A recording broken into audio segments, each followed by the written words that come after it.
Hello, everybody. Thank you for coming online to listen to me talk. I am here to talk about my experiences writing two Jessup problems and also how I encourage you to think about reading a Jessup problem coming from the perspective of an author of the problem. Um, you've already heard my overly long bio, and if I had known that you were going to read my bio, I would have sent you my shorter version. But I have been overly involved, I think probably some would say, in the Jessup. As an administrator, a judge, an author, I'll do too many things with the Jessup. I love the Jessup. I like to say that the Jessup has led to basically every good thing that's happened in my life. I have my job because of it. I have my friends because of the Jessup. So you're doing something that can really lead to wonderful developments in your personal and professional life. Uh, I have written or co-authored two Jessup problems, The Sisters of the Sun in 2017, which I do think still wins the award for Best Jessup Poster, and I will stand on that. And then the 2024 case concerning the Stare in 40. If you did either of those problems, I'm sorry that you endured my torture. So, what I'm going to be talking to you about is how to take the Jessup problem and how to understand what the Jessup problem is. I am not here to tell you how to win the Jessup. I don't know. I've never won the Jessup. I'm not here to talk about this year's problem because that would be unfair. I'm not here to project what future problems are going to be. I'm here to talk to you about how the problem is created, why it is the way it is, and how understanding that will help you write a better memorial and do a better oral argument. So, when an author is thinking about developing a Jessup problem, there are certain things that a Jessup problem has to do. First, it has to make sense. It has to be factually plausible. It has to be realistic, something that could happen on our Earth. It needs to be legally plausible. It doesn't be closely connected to reality, and we don't want it to be too closely connected to reality. But it does need to be plausible.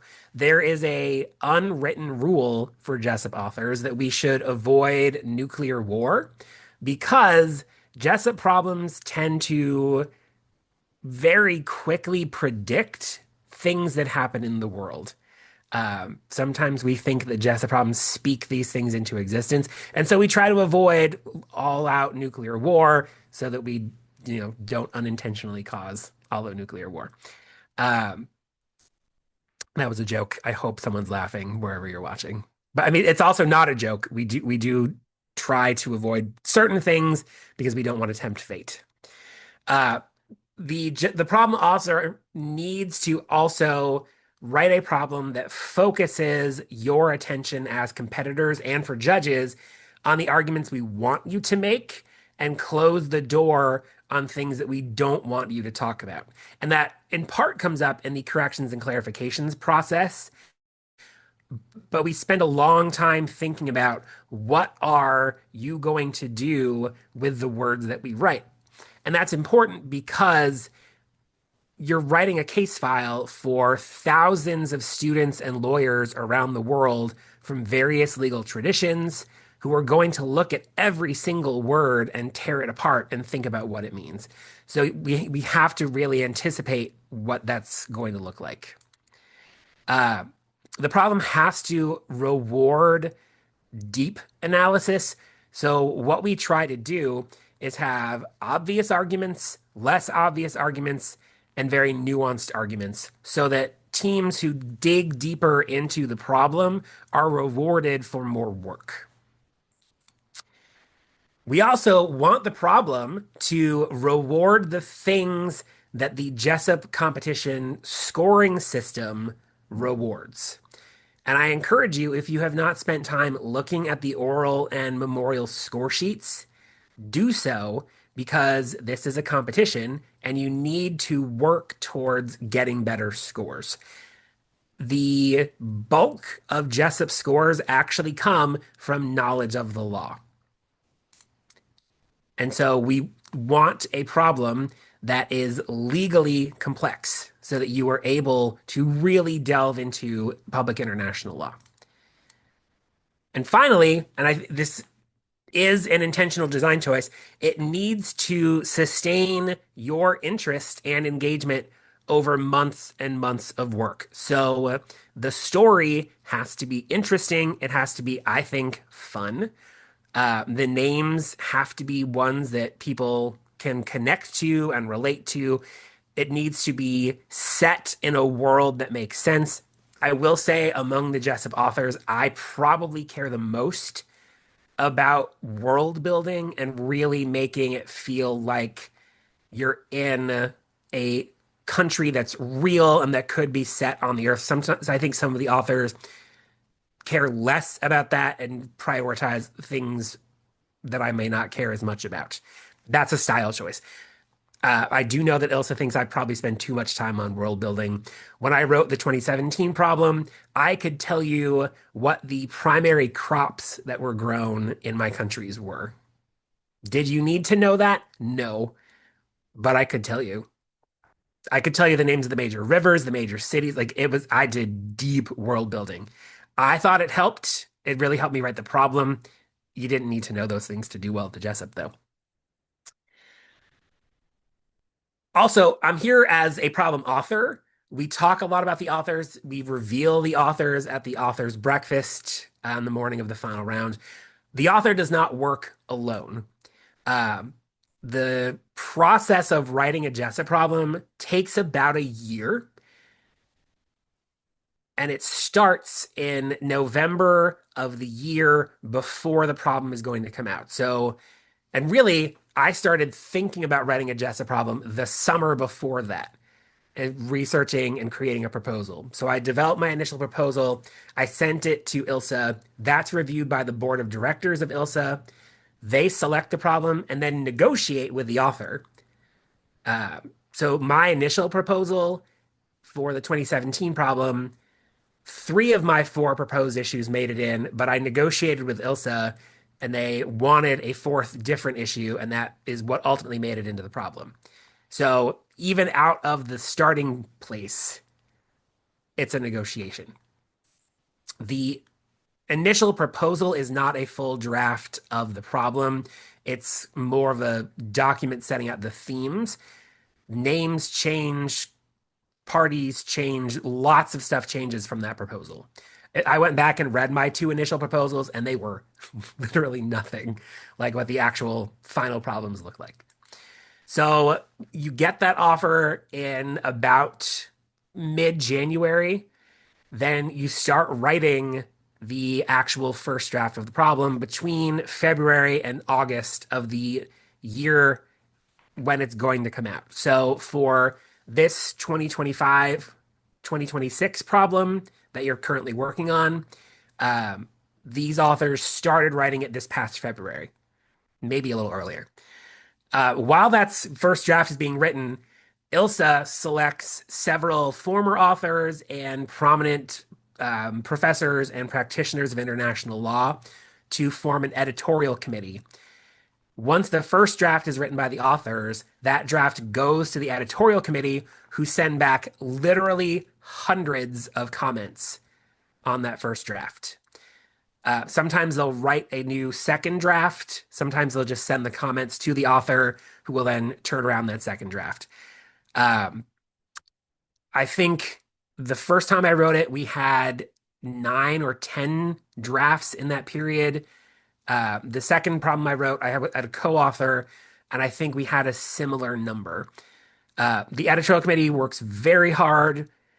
They are managed by the executive director of ILSA, Michael Pyle, who serves as sort of the intermediary between the authors and the editorial committee, because sometimes they don't agree. Sometimes the members of the committee don't agree. Sometimes the author and the editorial committee don't agree. And so ILSA is there to keep everyone focused and also remind us all that this needs to be a problem that can be mooted. Um, Many of us involved in writing these are scholars, and we like to write a lot, and you don't want to read a lot. So sometimes we have to trim things down. I will tell you one story from my first writing um, of a tension between myself and the editorial committee. There was a draft where the committee thought the problem wasn't dark enough, it wasn't serious enough, it didn't feel like enough bad things were happening. And at that point, I was probably on draft five. I was tired. I didn't have enough coffee. And so I quickly wrote a draft 5.5 where I killed off every single character in the problem. I had a massive earthquake that swallowed the capital city of one of the countries, just destroyed everyone. Sent that to the committee and said, "Is it dark enough now?" And they said, it's a little too dark. You may have gone too far. Let's bring it back." Um, so there's a lot of give and take over the course of that spring and summer. It's a lot of work. Hundreds of emails, thousands of emails, really, text messages, WhatsApp conversations, full drafts of the Jessup problem.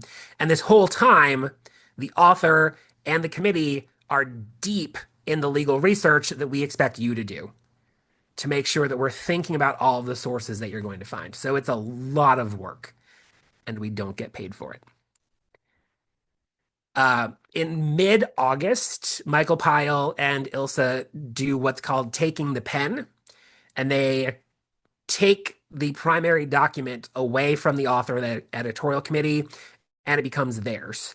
And they spend about 3 or 4 weeks polishing it, checking it for mistakes, making sure it's consistent, making sure that it lives in the world of the Jessup, that we try to have the problems all sort of relate to each other. There is a map that's been created of all the countries of the Jessup problems and where they are on the planet, which is pretty great.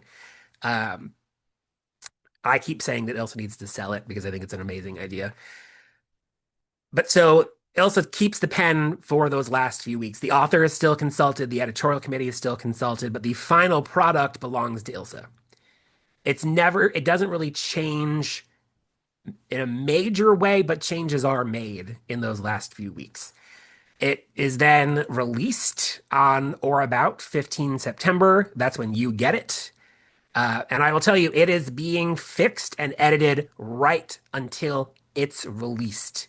We read it over and over and over and over to make sure that it's correct. Then, once you have it, the authors start working on the bench memorandum for the judges. And that runs from September to about January. We may come back to the bench memorandum as judges start to moot the problem if there are major things that judges want to see added to the bench memorandum. We also have to deal with your clarifications requests. I went back and pulled the spreadsheet of clarification requests for the 2017 problem. I couldn't find my 2024 one. There were 719 different clarification questions. Some teams asked the same thing, but there were 719 different questions. And we had to, with the committee and the authors, review every single one and think about, are we going to answer this? Some of them we're never going to answer. One of the most commonly asked questions was, and I love it, please list the arguments you expect the teams to make. We're not going to do that. It's never going to happen. Don't waste your clarification questions asking us to tell you. It's not going to happen.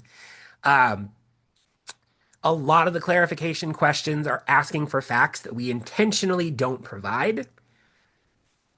We know it's not in there. We're not going to give it to you. A lot of them also ask for, and this always makes me laugh, things like the constitutions of the countries in the problem. Some teams will ask for the entire body of laws, domestic laws from those countries, the names of every member of the government, like just things that you don't need that, frankly, we have not written. I did not write a full constitution for any of my fake countries, and I'm not going to. And I love the world building. That's just the level of detail that's too far. But sometimes the clarifications think of things that we didn't catch. They raise issues that we didn't think of, or They raise an issue that some member of the committee or the author thought was important but was discarded during the editing process. And so we use the clarifications as a way to get those things in front of you. The clarifications and corrections are incredibly important. You need to read them. They represent just as much work, really, as the actual problem does. The amount of time we spend debating the clarifications is extraordinary for such a short document. Every single one of them matters, and it's there for a reason. And the ones we don't answer for a reason. So I can confirm we have read every single clarification you have asked for. We know it's going to make you mad that we don't answer them. We're not trying to make you mad, but there are reasons why those questions aren't answered. One of those reasons is the purpose of the Jessup problem is twofold. We want you to think very critically about the specific issues the problem raises, meaning that the author in particular has particular topics that we want you to dive very deeply into and think about. But this is also kind of a test of your general command of public international law. And so sometimes if we answer your clarification questions, we are closing doors on important general concepts of public international law that the Jessup needs to test you on. So in a US idiom, we would say that the problem is an inch deep and a mile wide, meaning that you're going to know a lot about four very specific facets of international law, but you also need to have a general command of public international law as a system. So what am I talking about when I say that? The problem has to be set in the ICJ, right? We know that. It's going to be at the ICJ. That comes with some strictures on the problem author. That means we have to have states, and those states probably have to be members of the UN. They have to be parties to the ICJ statute. That places some rails on what we as authors can do. There are certain human rights issues that are harder to raise because they would go to different tribunals. International criminal law is often challenging to do because the ICC often has jurisdiction. Finding ways to do things like the law of the sea can be challenging because that convention has its own tribunal. So finding ways to set the problem at the ICJ make problem writing a challenge. It also means that you as a competitor need to understand the ICJ's procedures, how the ICJ gets a case, what the ICJ has jurisdiction over. And those things are lurking in the background. So often when you ask a clarification question and we don't answer it, it's because perhaps it relates to ICJ practice that you need to know. The problem also has to be readable by a global audience. I am lucky in that I teach at a law school that teaches both common law and civil law.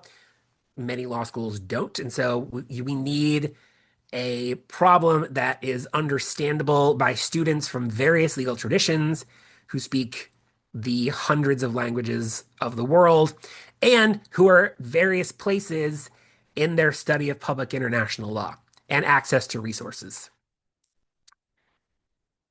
The problem also has to make sense, right? The story, and if you read some of the Jessup problems, you're like, how did they make these four issues fit into one story? It takes a lot of work. Finally, there's the Goldilocks problem. This is where the clarifications are a bit of an issue. If you're not familiar with the Goldilocks in the Three Bears story, she sneaks into a house that is owned by three bears.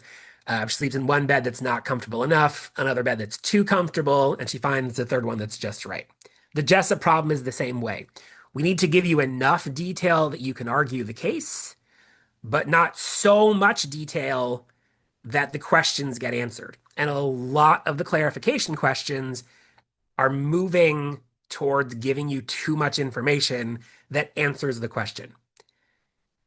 The question has to be open-ended. So when you're thinking about a clarification request, think about, am I asking this because I want the question answered? Like if I want the overall Jessup issue answered for my side, Or am I asking this because I truly can't make an argument for either side without this fact? Those are the clarifications that are probably going to get answered. So, what does writing a problem look like? Where did I start? I made four things: a timeline, a list of the major legal authorities that I thought was going to be important that I needed to keep coming back to. I drew a map. Yes, I drew a map. And I kept an index of characters. I didn't start with an index of names. I instead made an index of who the characters are, what they do, what their role is. Because if you think about something like attribution, you need to know, is this person a head of state? Are they a government minister? Are they a lawyer for the state? Are they a non-state actor? So not so much their names. The names change a lot. The naming is one of the perks of being an author. But who they are and what they do is what I kept track of. Why am I telling you this? Because these are things that you should also make. I think you are crazy if you do not have a detailed timeline of events. The dates in the Jessup problem are there on purpose. Things happen in a particular order, they happen on particular dates. For example, if you're thinking about a military strike, what time of day that military strike happens, what date it happens on, those are factors that are relevant if you're assessing, for example, is it lawful under international humanitarian law? So every single time you see a date or a time, it's significant. It's there on purpose. We don't give you a map. There have been many arguments amongst editorial committees and authors about providing a map. We don't give you a map, and I've come around to this as much as I love maps, because if we give you a map, you're going to fixate on the map. You're going to argue based on the map.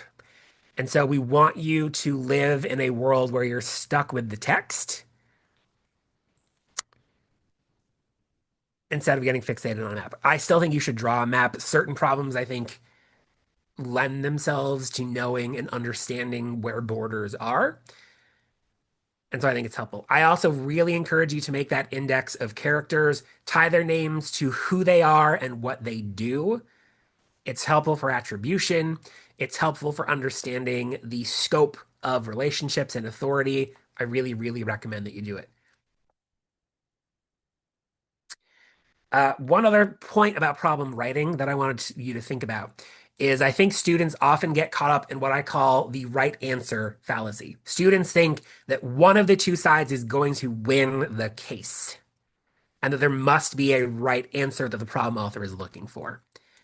There is not. The Jessup problem is not written for you to argue and win. We're not judging it on the merits of the case.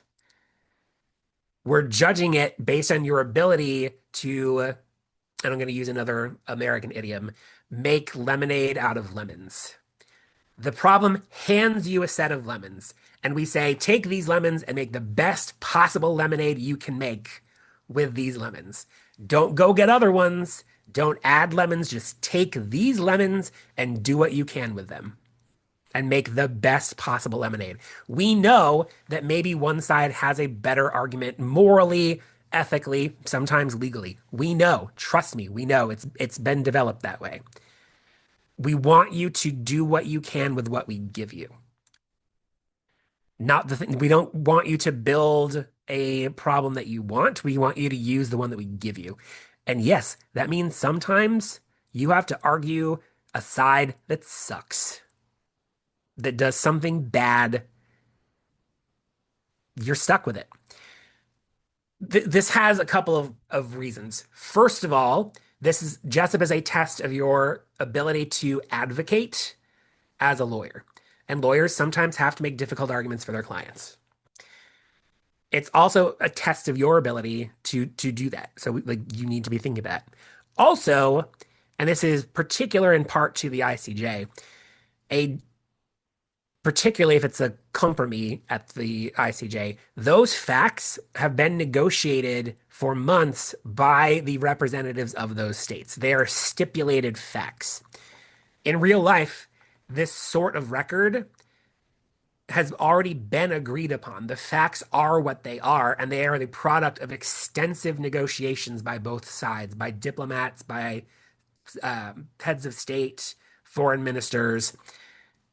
You can't add new facts. Your government would not allow you to add new facts, and the other governments involved would not accept them. So you have to take the facts that are there and deal with them. I say that because students love to ask us as judges and memorial graders to make inferences. We can't. Don't ask us to. It is my personal, we're going to get to my pet peeves at the end. It makes me crazy, particularly as a problem author.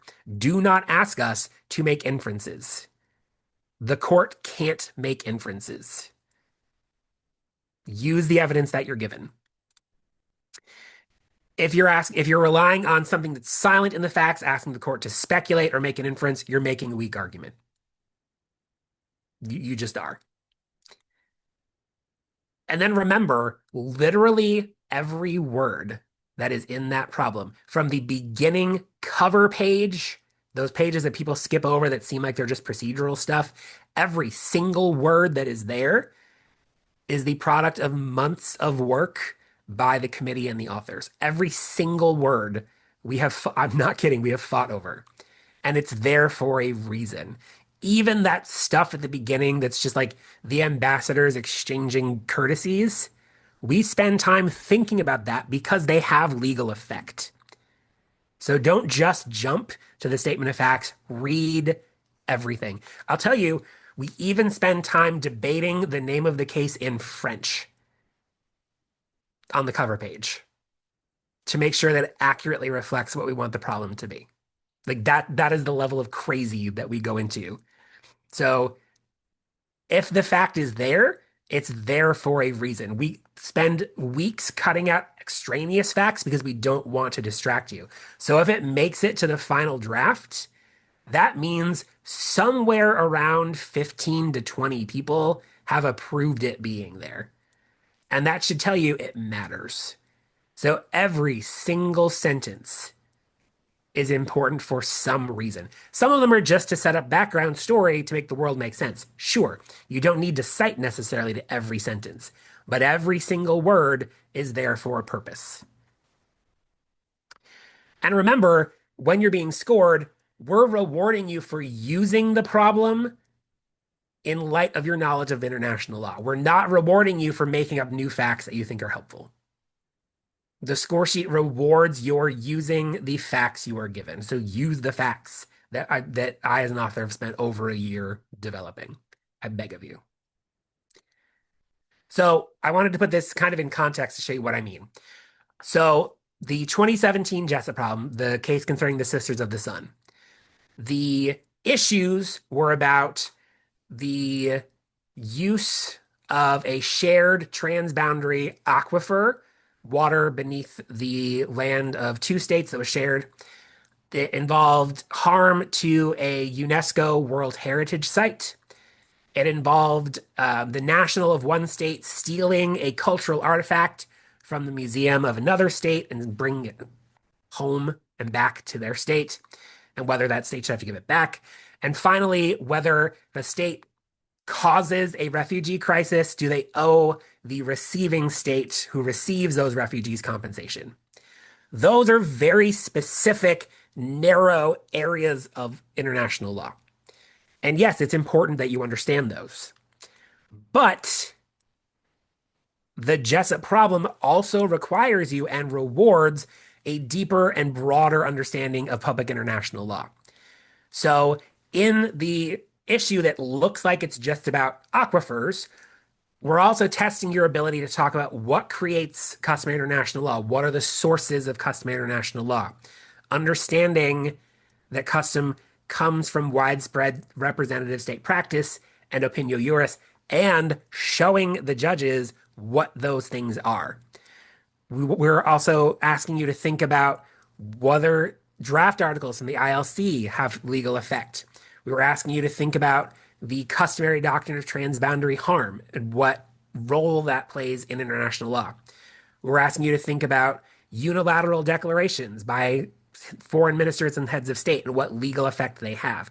So this one issue looks like it's about one thing, but it's really testing you on multiple areas of general public international law. The same thing for the World Heritage thing. It looks like I'm asking you about World Heritage. I'm really asking you to interpret a treaty, the World Heritage Convention, and applying the Vienna Convention on the Law of Treaties, interpreting a treaty, what it means to be bound by a treaty, whether a state can reserve out of a treaty or have a declaration that modifies their legal obligations. We also looked at the um, circumstance precluding wrongfulness concept. We looked at rebus sic stantibus. We looked at permanent sovereignty over natural resources, perhaps as a custom. There was a lot going on there from a public international law perspective.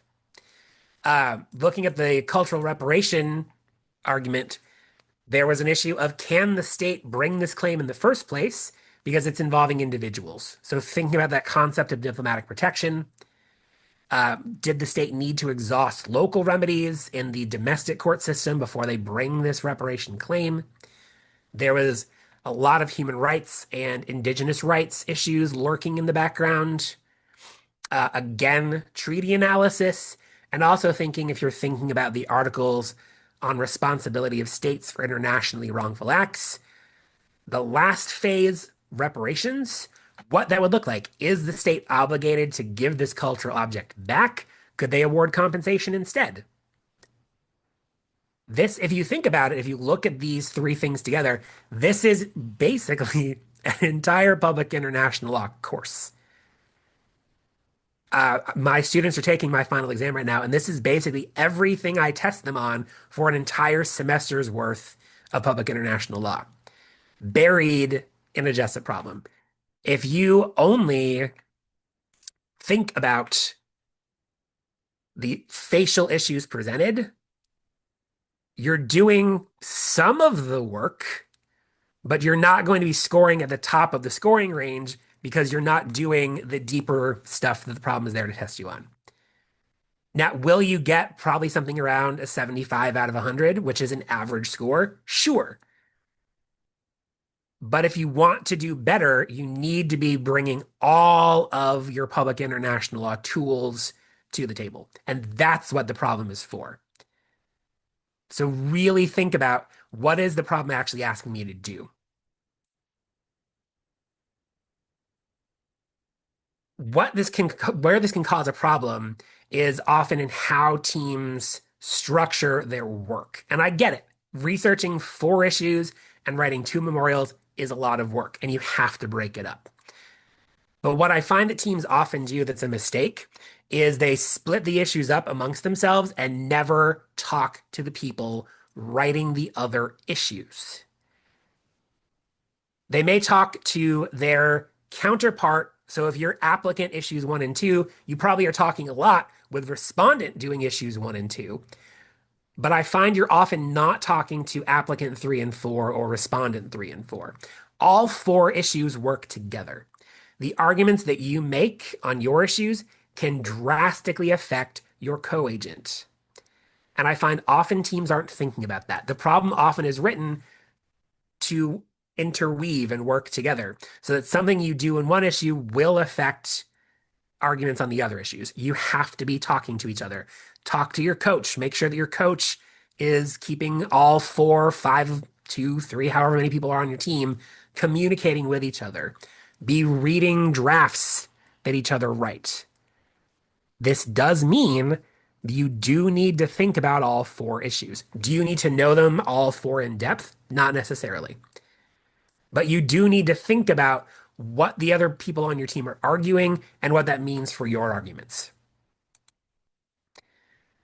Because if you're doing treaty interpretation, presumably someone else on your team is also doing treaty interpretation. Issues overlap, concepts overlap.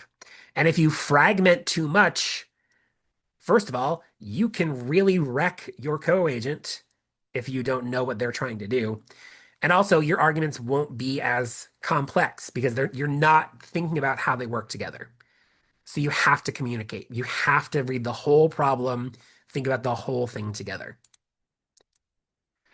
Um, I promise I'm coming to the end-ish.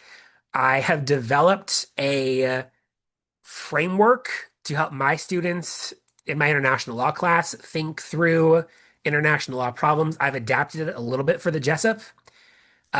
It's called an IRAC, which is a analytical tool for thinking through a legal problem. IRAC, IRAC. It's not like a bad American pronunciation of the country. Uh, IRAC stands for issue, rule, application, conclusion.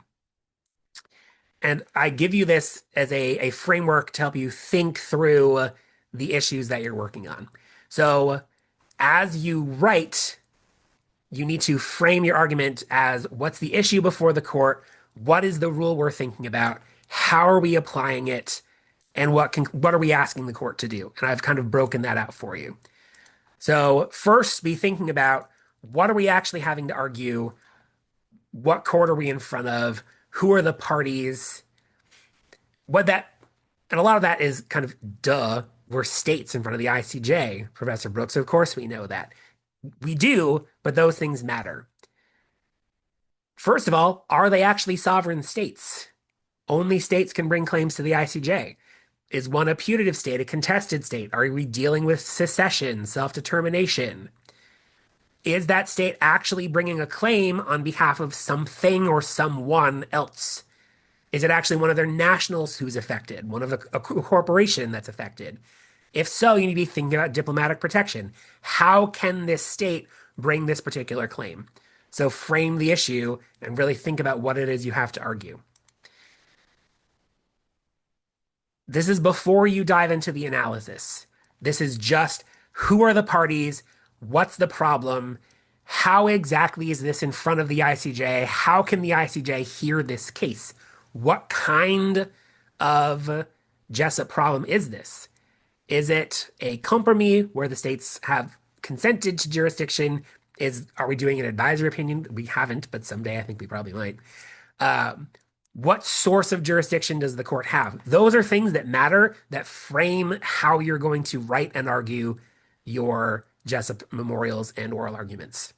So you need to do this thinking and really set it up in the writing before you get into your analysis. The next thing you need to write and the next thing you need to think about is where does your rule come from? I think every Jessup judge worth their money is going to ask you about Article 38 of the ICJ statute. The ICJ can only consider certain sources of law, and you need to be able to tell them what your source of law is. Is it a jus cogens obligation? I'll tell you what, it's probably not, but it might be. So you need to think, is there lurking in the background one of those peremptory norms? It's probably not, but there might be. If it's not, are you arguing that it's customary international law? One of the places I think you can lose points is to just say, well, Your Excellency, it's custom. Why is it custom? Custom is actually fairly difficult to prove, but you need to prove it. You have to have actual evidence that states are doing this thing and that they're doing this thing because they have a sense of legal obligation. And that's actually pretty hard to prove. So you can't just say, well, it's custom without giving us more. If you just say it's custom, you're going to score lower than you are if you can provide some basis for custom. It gets a little easier if you have a treaty. I would look for treaties. I think the ICJ prefers treaties. If you look at Article 38, it's not necessarily a hierarchy, but they do put treaties before custom because if you've got a treaty, it's just easier to do. If there's a treaty, you need to apply the Vienna Convention on the Law of Treaties, assuming your states are parties to it. If they're not, the VCLT is mostly custom anyway. If you can show, that widespread state practice in opinio juris. But you really need to do the full VCLT treaty interpretation. Work through all of the parts of the VCLT and actually do treaty interpretation, which is also hard to do. I could do a whole presentation, and my students would hate me for doing it, on how to do treaty interpretation. You may also need to argue that the treaty creates some obligation erga omnes. That's a little deeper. I'm not going to go too deep into that. You also might need to think about general principles. They exist as gap fillers. If we don't have a treaty or a custom on point, the court will turn to these general principles of law of nations of the world when otherwise international law can't provide decision. You need to tell us being judges, exactly what the rule you're relying upon is and the sources of that rule very explicitly. And I think this is also where teams miss a lot of points. Once you have that rule, then you can apply it. And here's where you would turn to the Articles on Responsibility of States for Internationally Wrongful Acts. First of all, is there an internationally wrongful act? You have to attribute the conduct you're talking about to the state. Everyone's favorite case, Nicaragua versus United States, thinking about that effective control, finding one of the ways of attribution in the Articles of Responsibility of States, Articles 4 through 11. Then, if you can attribute it, has there been a breach of that obligation? So you've got your rule, you've attributed it, then has the state done something that breaches it? If they have, is there perhaps a defense, a circumstance that precludes wrongfulness? Are they acting out of self-defense in a use of force? Is it necessity? I'll tell you what, it's probably not necessity. Necessity under the Articles of Responsibility of States.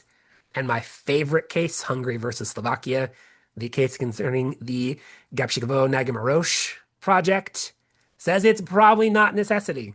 Necessity is really hard to argue, so don't rely on necessity if you can avoid it. And then also, have they followed the procedural obligations to get before the court in the first place? Oftentimes, the corrections and clarifications will take care of these for you because we don't generally want you worrying too much about it, but you do need to think about it. Finally, you need to end every one of your arguments with asking or rejecting some form of remedy. Maybe the state needs to cease doing the conduct and not do it again. Maybe they owe reparations of some sort, restitution, compensation, satisfaction. Maybe a countermeasure is in play. There are certain Jessup problem authors, repeat authors, who love countermeasures. So be thinking about these things. Why am I spending so much time on this? Because a good memorial and a good argument does it. So I pulled an excerpt from one of last year's Baxter Award winners. I think this was the second place applicant memorial. They do this right away, even in their table of contents. They do it again within each section that they write, but you can see it very clearly in their table of contents. They have a clear statement of the issue at the beginning. They tell you clearly what the rules are. And you'll notice they kind of go in order. They talk about treaty obligations, then they talk about custom. Then they analyze those obligations, and they end with a specific conclusion that asks for a particular form of remedy. Those are all places to get points, to show off your ability to use sources of international law, show depth of research, and do a good analysis. You can, and you do the IRAC over and over throughout your memorial and throughout your oral argument. You should keep coming back to this structure. It is a flexible structure. You can move these things around a bit, but you need to do all of them. This is what the problem is designed around, is for you to find the rules, analyze them within the larger public international law framework, and make sure that the party you're arguing for actually asks for the relief they're entitled to. So think about that as you're developing your argument. The problem is written with this in mind. I thought I would end just by complaining because that's fun. So I thought I would include a couple of things that make me crazy when I judge. I think they make other people crazy too. These may just be me. First of all, I hate it when people tell me things like it's obvious or Your Excellency, it's unquestioned or it's clear. If it was clear, you would not be in front of the International Court of Justice. It's not clear. It is not obvious. You're in front of the highest court in the Cut it out. Don't ask us to infer things. I've talked about this a lot. Deal with the facts that we've given you in the problem. Um, because the Jessup so much rewards knowledge of particular sources, don't say things like under international law. No such thing. Give us the particular source. So, under Article 42 of the Convention on the Law of the Sea, under the customary international law in the area of world trade, be specific and give us the specific source. Under this court's prior jurisprudence in Hungary versus Slovakia, point us to the source. Don't just say under international law. That is you're just avoiding the work we're asking you to do. Similarly, if you say under customary international law without telling you where it comes from, I'm not going to like you. I mean, I'll like you as a person. I won't like you as an advocate. I hate when people use CIL and PIL in their memorials. I know we've a rule now on acronyms. Don't go crazy with them. They're really annoying to read. Particularly multiple acronyms in one sentence are the worst. If I have to like have a dictionary to know what you're trying to say, or if I have to like flip back to a glossary at the beginning, I'm going to hate you. And finally, this is obviously for your written memorial. Please proofread it. You've had this problem since September. You have time to spell check. Every word processor has a spell check built in. If you see that little red line, it means something is spelled wrong. So check it. I've included here typos because they make me crazy. You can see them on my slide. I've spelled things wrong. Go back and read it again. I encourage my students to actually, when they write a brief or a memorial, to project it on a wall so it's huge because it's much easier to see mistakes when they are tall and big. So I encourage you, if you have access to a projector of some sort, put it on a screen and look at it. Things will jump out at you that you don't see on a page. That's everything from me. I've included my email on here. Do not hesitate to reach out. I am happy to talk to you. I hope to see you at the international rounds, or perhaps come judge at the US rounds when you are eligible to judge. Or maybe I will see you on a judging bench with me at the international rounds or some national round. But that is all I have. If there are questions, please do not hesitate. I've been watching the chat, but I haven't seen any questions yet. I received a private question Okay. that says how to deal with the sorry, I'm going to read it. How to deal with the unfavorable issues that we might get. So the way Unfavorable you deal with arguments. it is you walk right into it. We know it's unfavorable. We know it's bad for you. We want you to do what you can with it. Don't run away from it. Run right into it. Find the best argument you can make for it and make the argument. We know it's a bad argument. We're not going to hold the facts against you. You didn't make the facts. In real life, you would, and you do kind of have to live with that. Here, the point of this is to take those bad facts and make the best argument that you can make.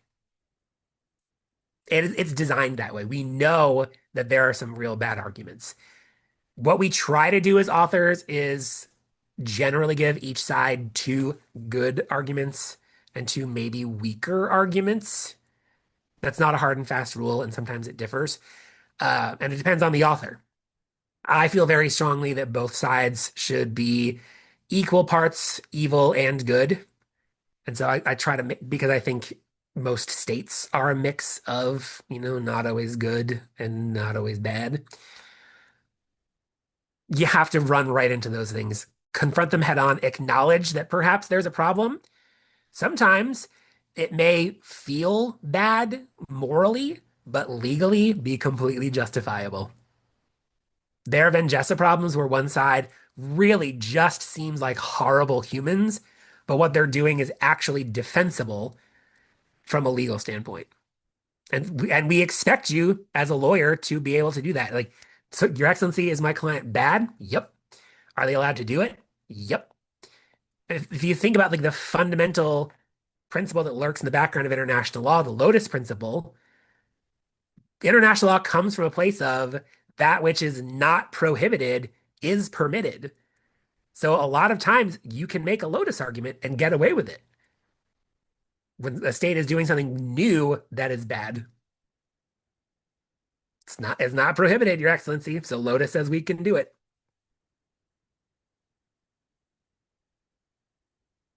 Other questions? I think we have a hand raised. Okay. Yeah, take the mic. Thank you. Yes, yes. Thank you so much, ma'am. Thank you so much for the session, sir. I just had a couple of questions and I'd proceed with them one by one. Okay. Uh, my first question is with regards to something you've already addressed, and I'm sorry for reiterating it. It's regarding silences in the problem. Now, I completely understand as to why silences are explicitly provided by the authors, Hmm. but when we are dealing with them, maybe not in the memo stage, but maybe in the oral round stage, it is often that the judges expect us to give an answer with respect to a critical fact. For Sure. example, in the last year's problem, it was expected of us to detail what the extradition treaty expects us to do, expects the states to do, and we simply don't have an answer to that. Hmm. So we have to sort of make an inference at that spot in No, you time. So, don't. right, right. So how do we deal with that is precisely my question. So my first answer is don't make an inference. What you should do is tell the judge very clearly, Your Excellency, that fact is not before the court. We are unaware of the answer. Like you have to tell them that fact is not in front of you. And if they ask you to say, like, what do you think it would be? Your Excellency, we're not empowered to make that inference on behalf of our state. You just have to own up to the fact that that fact is not there. And a good judge knows that and will accept it. Mm, What you could do is say, hypothetically, Your Excellency, if the extradition treaty said something, then the court could do X. But you have to make it very clear that fact is not before the court and really phrase it as a hypothetical. understood. All right, thank you so much about that, sir. Sure. Just one more question. With regards to the fact that you mentioned that after the problem is submitted, the authors essentially work on the bench memo. Yes. Now for I think for the students, it sort of sometimes becomes an exercise of guessing what the Sure. bench memo might look like, because essentially everything that we do will be judged on the anvil of that bench memo. So I just want to understand how much and to what extent should we go into that exercise, if at all, because it's always in the back of our head that would the author have thought of that and therefore included it in the bench memo. So the bench memos tend to be fairly comprehensive. And that's why they take months to write. You can see old bench memos, they are published. If you have access, I think, to the database Hein Online, you can access them online. Um, they're usually somewhere around 40 to 50 pages long. So they are fairly extensive. We do try to preview every major argument that we expect students to make so that they are the ones that the arguments of the problem is designed around. We can't predict every argument that you'll make. We do rely on judges as lawyers to have a general knowledge of law, but the bench memos are pretty extensive, and I will tell you they certainly are going to use all of the basic materials. So if you see a material in the basic materials, it's there for a reason. We're not giving you extra stuff just to distract you. Those are all selected by the editorial committee, by the authors, because they think that they are important things for you to use and to know about. So I don't think you need to worry about predicting the bench memo because the bench memo is doing all of the work we expect you to do. All right. Is it subject to penalization to not make an argument in the bench memo? Or is it like, So, no, not necessarily. I think if you miss the point, so if we're expecting you to analyze the United Nations Convention on the Law of the Sea and you completely don't do that, then yes, I think you would lose points. But if you choose a different analysis than perhaps the bench memo goes with. I don't necessarily think you would be docked points. It's a hard question to answer in the abstract. I think the bench memo strives to set out all major legal arguments we anticipate the teams will make. So to that extent, you should be making those same arguments, not because you're anticipating what the bench memo is going to do, but because it's what the problem expects you to do. I think Jessup doesn't necessarily reward creativity in argument. We want like do the thing the problem's asking you to do first.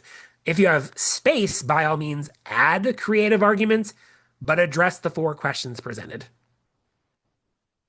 Address them head Understood. on, accept what they're asking you to do, and just answer the questions. Understood. Thank you so much. Sure, If I may say something, of I course. think I think instead of anticipating what will the bench memo will say, I would do the exercise that you showed about the Iraq and about how to develop those four topics of the problem. Like, so the specific topic is this, but what does the general international law that I need to apply for that topic is so I can cover because that's probably what's going to be also mentioned in the bench memo.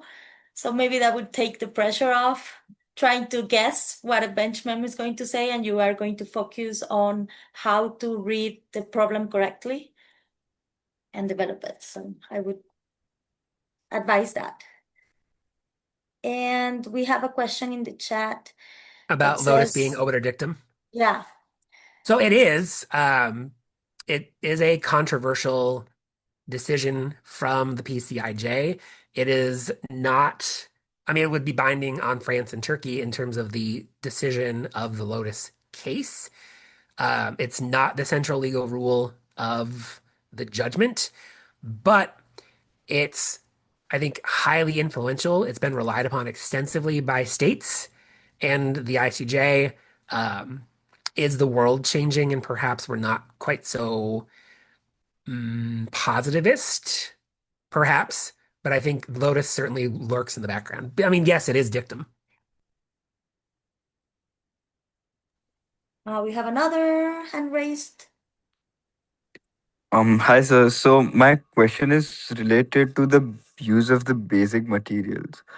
Could it be that the basic material is there not for the substantive argument that it makes, but for the citations that it has, in the sense that its citations give you a comprehensive literature review of sorts Mhm. and also make a substantive argument instead of the actual paper? Could that be the case with some of the basic materials? Yeah, so I don't know if Ilse is still doing two batches of basic materials. Um, Typically, the first batch of basic materials Ilse would release were primary sources, so treaties, perhaps evidence of custom. The second batch would often be subsidiary sources, so often scholarly works, things that would give you a general orientation in the particular areas of law the problem is about. And those, I think, yes, in part are there so you can look at the research that's already been done, um, do what I call plumbing the footnotes and relying upon work that scholars in the field have already done. Of course, scholarly works are themselves a subsidiary source of law to the court, so you can cite to them. But I think, yes, in part, those sources can be there to give you access to a larger field of materials to work with. And one of the reasons the basic materials exist is to help try to level the playing field between teams that have access to world-class research libraries and teams that don't. And so often the scholarly works are there to help speed you along the way on doing legal research or give you access to a material that not every library has. So, yes. So I just had one last question. This is with regards to reading the problem. So a lot of times what happens is we read too closely. Either we are reading so strictly as to perhaps exclude some stuff that the question asks us to delve into, And what happens other times is that there may be an argument that supports the broader claim, Mhm. but it might be just slightly out of the scope of the issue. So, what do we do in both of these situations? So one thing I would encourage you to do is use all of the time you have to think about the problem. So there's a reason the problem comes out in September and your memorials aren't due until January.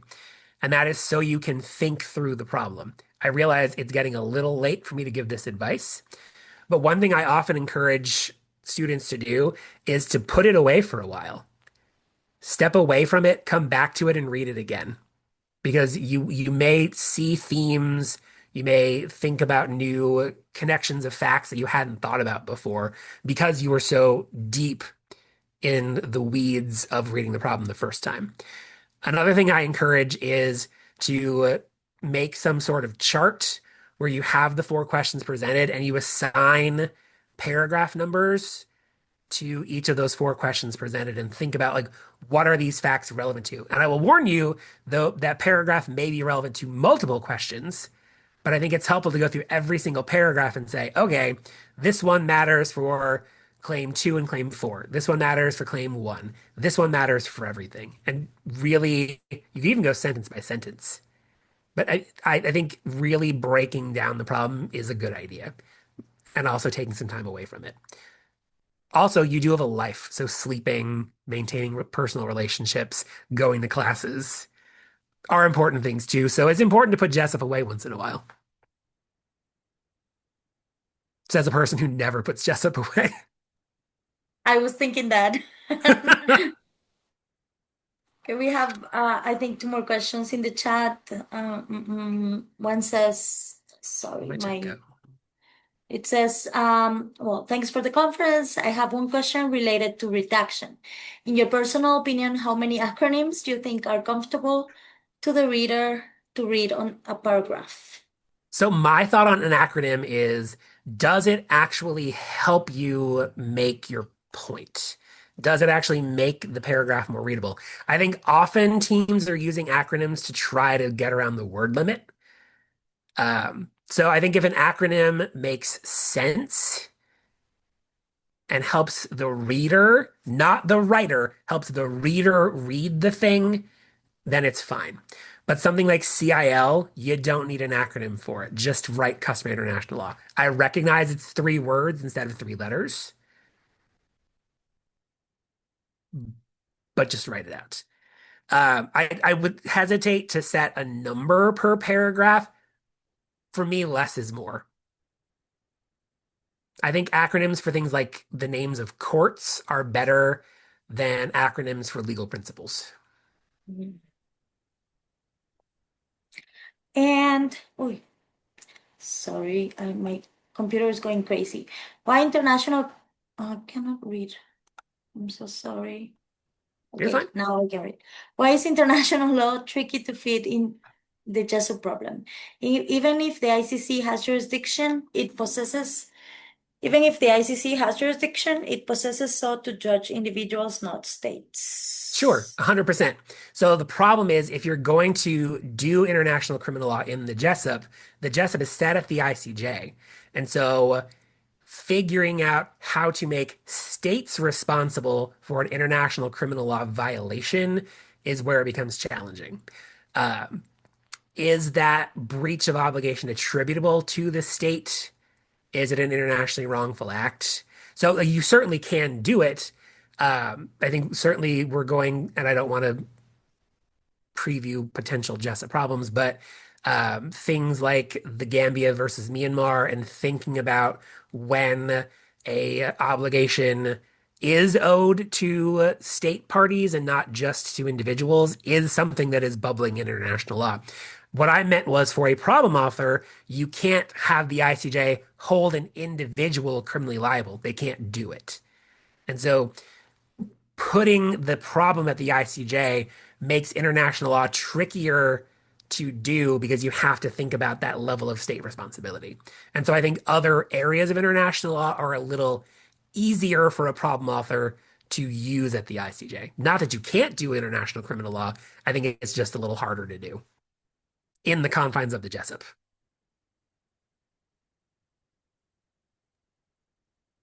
Perfect. We've I don't know certainly if done we it though. have, yeah. I don't know if there are any more questions. Feel free to add me on LinkedIn. I love to connect with people. Thank you so much, Jeff, for My being pleasure. here with us and for sharing all this information. I know it's going to be very useful. So thank you so much.